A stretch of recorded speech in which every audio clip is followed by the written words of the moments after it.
আজি আমাৰ বাজেটটো টেবল হৈছে হাউচত অহাকালি ইয়াৰ ওপৰত ডিছকাশ্যন হ'ব গতিকে বাজেটটো আমি বিটিআৰ অঞ্চলৰ সকলো ৰাইজৰ আশা আকাংক্ষা বিভিন্ন সমস্যাবিলাক আমি চাই পেলাই আৰু নেশ্যনেল যিবিলাক ইণ্ডেক্স আছে আমাৰ মানৱ সম্পদ উন্নয়নৰ ইণ্ডেক্স হেল্থ ইণ্ডেক্স এডুকেশ্যনৰ ইণ্ডেক্স এইবিলাক সব চাই পেলাই কেনেকৈ ইম্প্ৰুভ কৰিব পৰা যায় ইয়াৰে এটা ৰোড মেপ তৈয়াৰ কৰিছোঁ এই বাজেটত আৰু কিছুমান এৰিয়া আছে যি এৰিয়াত চেণ্টাৰ আৰু ষ্টেট ফাণ্ডেদি কামবিলাক কৰা নহয় এই এৰিয়াবিলাক আমি আইডেণ্টিফাই কৰিছোঁ য'ত নেকি এক্সট্ৰা অলপ ইণ্টাৰভেনশ্যন দিলে আমাৰ টাৰ্গেটটো আমি ফুলফিল কৰিব পাৰোঁ তেনেকুৱা এটা টাৰ্গেট ৰখা হৈছে ইন অল চেক্টৰ আৰু কিছুমান ইন'ভেটিভ প্ৰগ্ৰাম আমি আৰম্ভ কৰিছোঁ বিটিআৰ অঞ্চলত সেই ইন'ভেটিভ প্ৰগ্ৰামৰ ভিতৰত আছে এগ্ৰিকালচাৰটো আমি অৰ্গেনিকৰ ফালে লৈ যাবলৈ শিফ্ট কৰিবলৈ অলপ এইবাৰৰ পৰা এটা চেষ্টা এটা ৰখা গৈছে আৰু মেক্সিমাম লাইভলিহুডৰ কাৰণে যিসকলক এমপ্লয়মেণ্ট দিব লাগে মেক্সিমাম এমপ্লয়মেণ্ট দিয়াৰ কাৰণে এই বাজেটৰ টাৰ্গেট ৰখা হৈছে ওমেন আৰু চাইল্ড ফ্ৰেণ্ডলি বিটিআৰ এইটো আমাৰ লক্ষ্য আছিলে বিটিআৰ অঞ্চলত স্থায়ী শান্তি অহাৰ পিছত আমি চাইছোঁ কি বিভিন্ন ছেকশ্যনৰ লোকসকলে কেনেকৈ শান্তিৰে থাকিব পৰা যায় আৰু তেখেতসকলে 100% নিৰাপত্তা কেনেকৈ কৰিব পাবলৈ পৰা যায় তো এই কাৰণে আমি এই বাজেটত মেনশ্যন কৰিছোঁ 5খন জিলাত 5জন পাব্লিক প্ৰচিকিউটৰ আমি এপইণ্ট কৰিম আৰু সেইসকলে এনি ওমেন ৰিলেটেড এইটো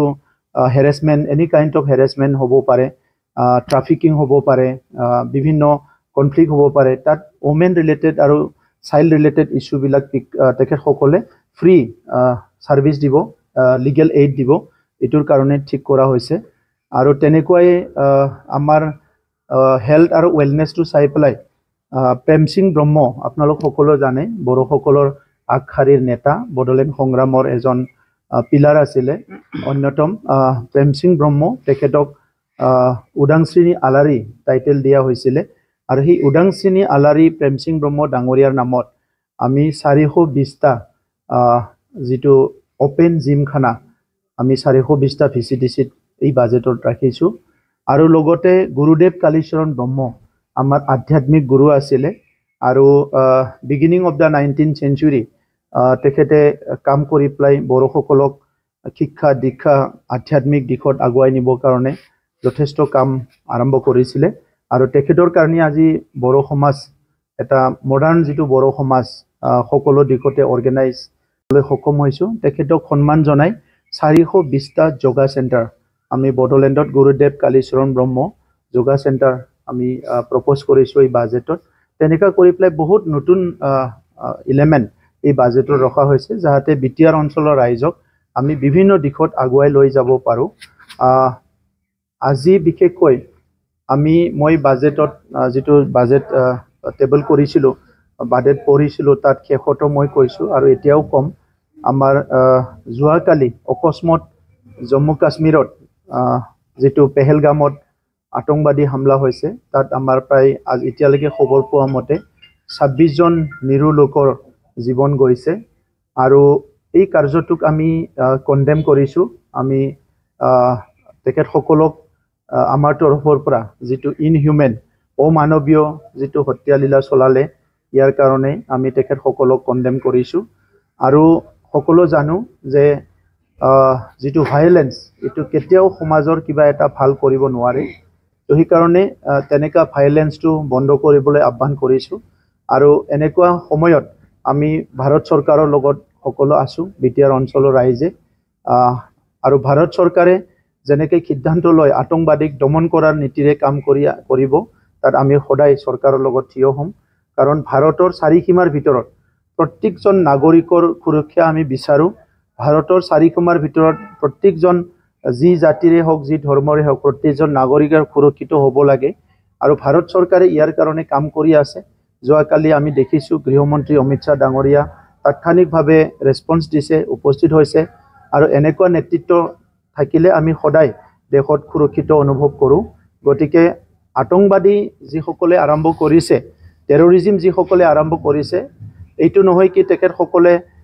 শত্ৰুকহে ক্ষতি কৰিছে, নিজৰ দেশতো বহুত ক্ষতি হৈছে, নিজৰো বহুত ক্ষতি হৈছে। আৰু আজিৰ শতিকাত বিশ্বত অৰ্থনীতিভাৱে যেনেকৈ আগুৱাই গৈ আছে, আমি সামাজিকভাৱে বা পলিটিকেলি যেনেকৈ আগুৱাই গৈ আছে, আৰু ভাৰতবৰ্ষটো পৃথিৱীৰ ভিতৰত সবচে হাইয়েষ্ট ডেমক্ৰেসি বুলি ইষ্টাব্লিছ হৈছে। আৰু তেখেতসকলে দশকৰ পৰা দশক ধৰি ভাৰতৰ গণতন্ত্ৰটো ভাৰতখন ধ্বংস কৰিবলৈ যিমান চেষ্টা কৰিছে 1% তেখেতসকলে ছাকচেছ হোৱা নাই। আমি দেখিবলৈ পাইছোঁ তেখেতসকলৰ দেশবিলাকৰ অৱস্থা দিনক দিন বেয়া হৈ যায় আছে, তেখেতসকলৰ দেশবিলাকৰ অৰ্থনীতি অৱস্থা দিনে দিনে বেয়া হৈ যায় আছে। আৰু আজি প্ৰধানমন্ত্ৰী নৰেন্দ্ৰ মোদী ডাঙৰীয়াৰ নেতৃত্বত আমাৰ ভাৰতবৰ্ষখন সদায় আগবাঢ়ি গৈ আছে। আৰু ইতিমধ্যে প্ৰধানমন্ত্ৰী ডাঙৰীয়াই ঘোষণা কৰিছে 2047 ভিতৰত ভাৰতবৰ্ষখন তৃতীয় অৰ্থনীতি আহিব লাগিব, এটা বিকশিত ভাৰতৰ মিছন লৈছে। গতিকে আজিৰ সময়ত ভাৰতৰ নিচিনা এটা দেশত আহি পেলাই কোনোবাই আতংকবাদী কৰিব, কোনোবাই আমাৰ নিৰীহ মানুহ হত্যা কৰিব, ইয়াৰ দ্বাৰা তেখেতসকলে আমাৰ ভাৰতবৰ্ষক না কিবা ক্ষতি কৰিব পাৰিব, না কিবা ভয় খুৱাব পাৰিব। গতিকে তেনেকুৱা কঠোৰ হাতেৰে দমন কৰিবলৈ ভাৰত চৰকাৰক আমি আহ্বান কৰিছোঁ, যাতে অনাগত দিনত তেনেকুৱা আতংকবাদীবিলাকে আহি পেলাই আমাৰ ভাৰতৰ সাধাৰণ নাগৰিকবিলাকক এটাক কৰিব নোৱাৰে, এইটোৰ প্ৰতি আমি আহ্বান জনাইছোঁ। বিটিআৰত বড়ো ভাষা, বড়াকত বাংলা ভাষা আৰু সমগ্ৰ অসমত অসমীয়া ভাষা বাধ্যতামূলক। এতিয়া কথা হ'ল বিটিআৰৰ বাহিৰত যিখিনি বড়ো লোক বসবাস কৰি আছে সেইসকলৰ ভাষা কি হ'ব? চাওক, অলৰেডি 3 লেংগুৱেজ ফৰ্মুলা আগৰ পৰা চলি আছিলে। এইটো কোৱা মানে 3 লেংগুৱেজ ফৰ্মুলাটো ইয়াত ডিনাই কৰিছে এইটো নহয়। বড়ো মিডিয়াম সম্পূৰ্ণ অসমতে বিভিন্ন জিলাত চলি আছে, বড়ো ভাষাৰ লোকসকল আছে, যেনেকৈ বিটিআৰ অঞ্চলত অসমীয়া, বঙালী, গোৰ্খা বিভিন্ন লোকসকল আছে। গতিকে অসমত সকলো মানুহে সকলো ভাষা ক'ব পাৰিব, সকলো সাংস্কৃতিক নিজৰ এক্সাৰচাইজ বা প্ৰচলন কৰিব পাৰিব, সকলো ধৰ্ম প্ৰচলন কৰিব পাৰিব। মুখ্যমন্ত্ৰী ডাঙৰীয়াই বিচাৰিছে যে আমাৰ যিটো থলুৱা ভাষা বা খিলঞ্জীয়া লোকসকলৰ ভাষা, এই মাতৃভাষাবিলাক এই দেশতে সক্ৰিয়ভাৱে এই ৰাজ্যতে প্ৰচলন হ'ব লাগে। এইকাৰণে মুখ্যমন্ত্ৰী ডাঙৰীয়াই এই কামটো যদিও চলি আছে, ইয়াত মোৰ এমফেচাইজ দিছে যাতে অসমীয়া ভাষাক কোনোবা যদি পাহৰি যাব বিচাৰিছে এইটো হ'ব নোৱাৰে, বড়ো ভাষাক যদি কোনোবা পাহৰি যাব বিচাৰিছে এইটো হ'ব নোৱাৰে। কিন্তু মুখ্যমন্ত্ৰী ডাঙৰীয়াই অসমৰ ভিতৰত যে কোনোবা এটা ডিষ্ট্ৰিক্টত বড়ো ভাষা নচলিব, অসমীয়া ভাষা নচলিব তেনেকুৱা মিন কৰা নাই। গতিকে আমি সকলো মুখ্যমন্ত্ৰী ডক্টৰ হিমন্ত বিশ্ব শৰ্মা ডাঙৰীয়াৰ যিটো inclusive policy, inclusive in preservation of culture and identity, inclusive policy in protection of দিয়াৰ আইডেণ্টিটি এণ্ড অল ষ্টেটাছ, আৰু লগতে তেখেতৰ ইনক্লুচিভনেছ ইন ডেভেলপমেণ্ট স্কিমছ, এই কথাটো আমি সকলো এপ্ৰিচিয়েট কৰি আছোঁ। আৰু ইনক্লুচিভ গ্ৰোথ আৰু কালেক্টিভ যিটো এটা আইডিয়াছ যিটো লৈ পেলাই তেখেতে কাম কৰি আছে, এইটোৱে ডাঙৰ ষ্টেটমেণ্টশ্বিপৰ এটা ৰোল হয়। গতিকে মুখ্যমন্ত্ৰী ডাঙৰীয়াৰ নেতৃত্বত এই কথাটো আমি বেলেগকৈ ইণ্টাৰপ্ৰিট কৰিব নালাগে বুলি মই ভাবোঁ। আৰু বড়ো ভাষা 8th শিডিউলত অন্তৰ্ভুক্ত হোৱা এটা ভাষা, অসমীয়া ভাষা 8th শিডিউলত অন্তৰ্ভুক্ত হোৱা ভাষা, বাংলা ভাষা 8th শিডিউলত অন্তৰ্ভুক্ত হোৱা ভাষা। গতিকে যিসকল ভাষা নেশ্যনেল লেভেলত ৰিকগনেশ্যন পাইছে, এইটো ভাৰতবৰ্ষত য'ত প্ৰচলন কৰিব বিচাৰে তাতে প্ৰচলন হ'ব পাৰে। আদানীয়ে কোকৰাঝাৰত এটা মাটিত পৰিদৰ্শন কৰিছে, যিটো এডভান্টেজ আছাম 2.0, ইয়াৰ যিটো বেনিফিট এইটো এণ্টায়াৰ অসমে পাবলৈ গৈ আছে। আৰু আমাৰ বিটিআৰতো যিটো নেকি পাৱাৰ প্লান এটা প্ৰপ'জেল এটা আছে, য'ত আদানীৰ পৰা তেখেতসকলে প্ৰপ'জ কৰিছে। আগৰ যিটো আমাৰ থাৰ্মেল পাৱাৰ আছিলে NTPC, ইয়াতকৈ ডাবল এটা ডাঙৰ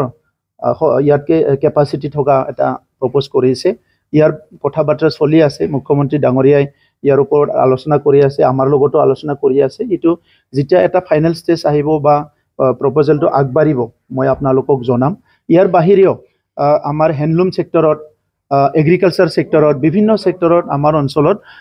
যি এডভান্টেজ আছাম 2.0 ইয়াৰ বিভিন্ন প্ৰপ'জেলবিলাক আমাৰ অঞ্চলত আহিছে। আৰু মুখ্যমন্ত্ৰী ডাঙৰীয়াই বিচাৰিছে অসমখন